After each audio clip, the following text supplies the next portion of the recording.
रैदास जी की दीक्षा कैसे हुई थी पता है आपको? रैदास जी को बड़ी बड़ी चिंता थी मन में कि मैं श्री रामानंदाचार्य जी से दीक्षा लेना चाहता हूं, पर मैं कैसे लूं, कैसे जाऊं? क्योंकि रामानंदाचार्य जी तो पहले व्यक्ति को देखते थे, परखते थे, परीक्षा लेते थे, तब वो परीक्षा में पास होता तो दीक्षा देते थे। रैदास जी बोले मैं तो किसी चीज में निपुण हूं ही नहीं, मुझे तो दीक्षा मिलेगी नहीं और मुझे दीक्षा इन्हीं से चाहिए, और ये बिना परीक्षा लिए दीक्षा देते नहीं, परीक्षा देने की सामर्थ्य मेरी है नहीं, और बिना दीक्षा लिए मेरे प्राण निकल जाए तो मेरे जीवन का तो सर्वनाश हो जाएगा, तो क्या करूं? तो किसी ने उनको युक्ति बताई, बोले काम है। बोले क्या?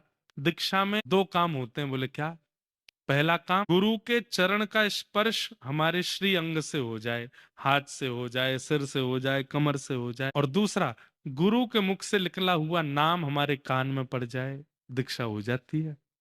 और तीसरा, गुरु की दृष्टि पड़ जाए। बोले इसके लिए क्या करूं? बोले सुबह सुबह 3:30 बजे श्री रामानंदाचार्य जी गंगा स्नान करने के लिए सीढ़ी उतर के जाते हैं।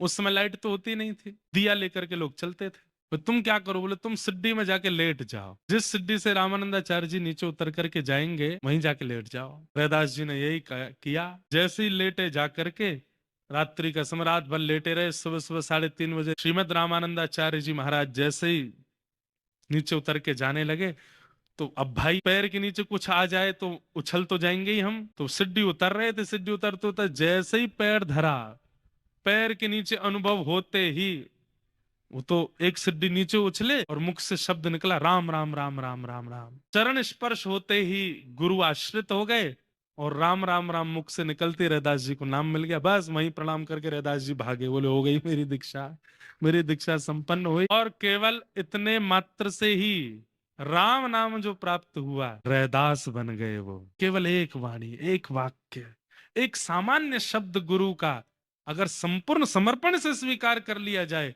सारे समाधान उस एक वाक्य से हो जाते।